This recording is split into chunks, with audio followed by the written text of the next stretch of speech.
महीना कुछ अक्टूबर नवंबर का ही होगा। आकाश साफ थी, हल्की धूप निकल रही थी। हम अपने दोस्तों के साथ कॉलेज परिसर में ही बैठकर धूप का लुत्फ उठा रहे थे। साथ ही हम दोस्तों यहाँ वहाँ की बातें फेंक रहे थे। तभी मेरी ध्यान कॉलेज में मेन गेट के पास जाकर टिकी। हल्के नीले रंग की स्वेटर, पीली सलवार सूट और अपने रेशमी बालों को मोड़कर आगे की तरफ करके कोई आ रही थी।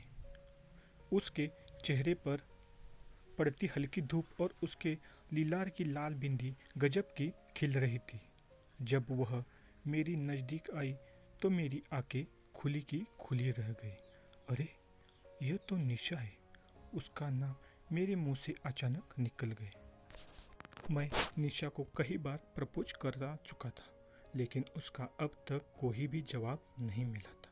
वह ना तो कभी इनकार की थी, न ही कभी हामी भरी थी।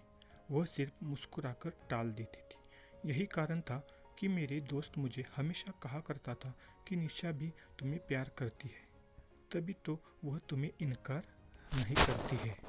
आज उसे इतनी सजी सब्जी देखकर मैंने भी ठान लिया था कि आज उससे जवाब लेकर ही रहूँगा। अब हम लोग क्लास में जा चुके थे, लेकिन जैसे ही ब्रेक का मौका मिला उसने पूछ ही लिया, निशा, मैं तुम्हें एक बात पूछना चाहता हूँ। निशा बोली, पूछो। मैं अपनी आवाज़ों को दबते हुए बोल ही रहा था कि उससे मेरी बातों को काटते हुए बोली, ठीक है, आज तुम कुछ नहीं कहोगे, मैं ही कहती हूँ। यह सुनकर मेरी धड़कन तेजी से धड़कने लगा। पूरे शरीर में बिजली सी चौंक गई। उस पर जो कही आवाज़ सुनकर मेरी खुशी का ठिकाना नहीं था। आज तो मेरी ज़िंदगी का सबसे हसीन पल था, जिसका इंतज़ार मैं बरसों से कर रहा था। I love you. निशा अपने होठों को बैठ के होठों के नज़दीक लाकर बोली।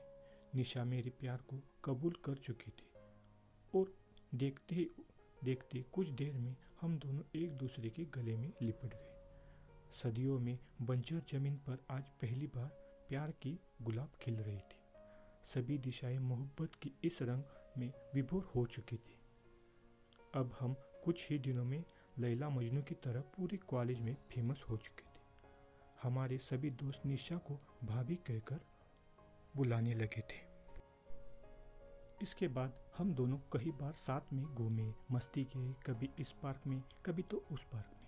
अपनी बाइक पर लेकर उसे जब पटना की सड़कों पर निकलने तो सारी लोगों की नज़र हम दोनों पर टिक जाती थी। लेकिन एक समय ऐसा भी आया जब हमारी कॉलेज ख़त्म होने को आ रही थी।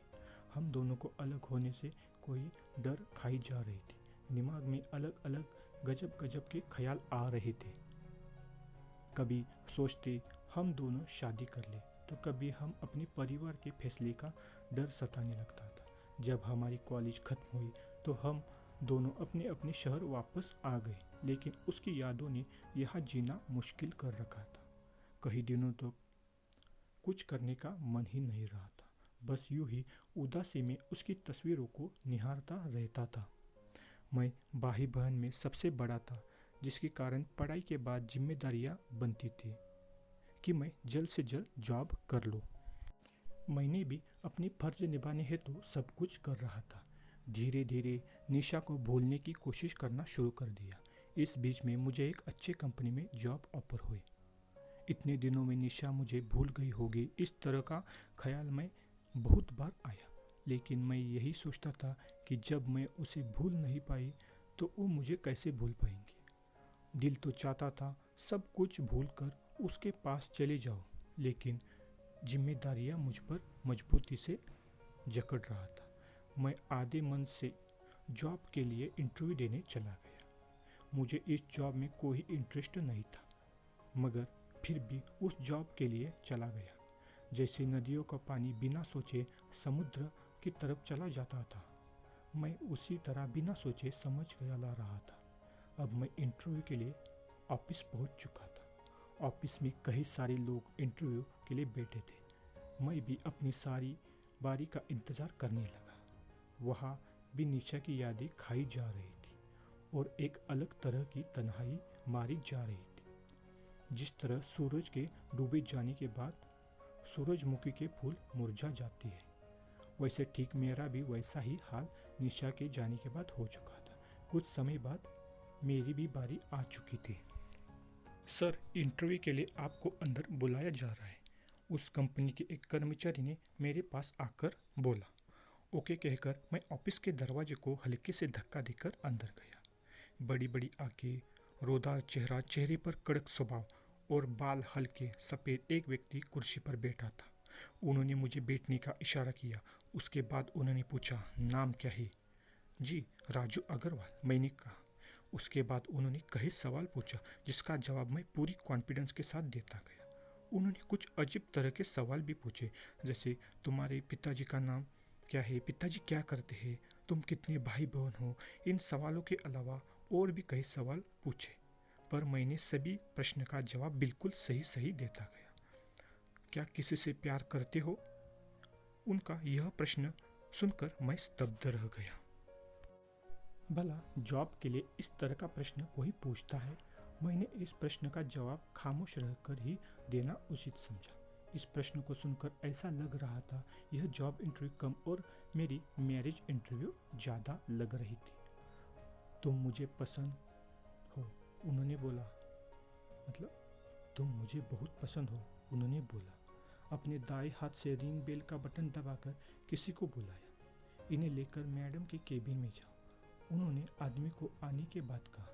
मैं उस आदमी के साथ दूसरे केबिन की तरफ चला गया। मन मचल रहा था। मैं मन ही मन सोचता जा रहा था, नौकरी मिलेगी या ऐसे ही वापस लौटना पड़ेगा। अगर नौकरी मिल जाए तो अच्छी, वरना। मैं जब दूसरे केबिन के अंदर गया तभी मुझे आवाज़ सुनाई पड़ी, साहब बोलो, कितना सैलरी लोगे? जब मैं कुर्सी पर बैठा देखा तो मेरी आंखें खुली की खुली रह गई। पूरे शरीर में बिजली सी दौड़ गई। चेहरे पर हल्की मुस्कान दिए कुर्सी पर निशा बैठी थी। मैं तो निशा को देखकर हक्का बक्का सा देखता रह गया। तभी वह मुझे बोली, क्या साहब चौंक गए? मैंने कहा, निशा तुम्हें क्या लगा था हम तुम्हें भूल गए? मैं भी तुम्हें इतना ही मिस करती थी जितना कि तुम करती थी, निशा ने कहा।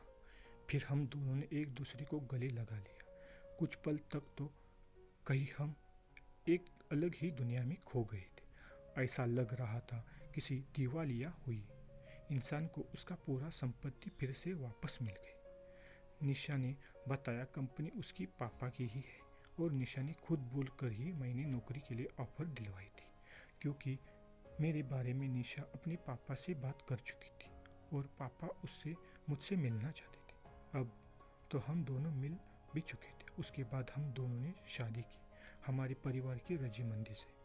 जन्मों जन्मों तक साथ निभाने की वचन देकर आज हम दोनों साथ हैं। मैं बहुत खुश हूँ कि मुझे मेरा पहला प्यार मिल गया और भगवान से प्रार्थना करता हूँ मुझे अगले जन्म में भी निशा ही मिल जाए।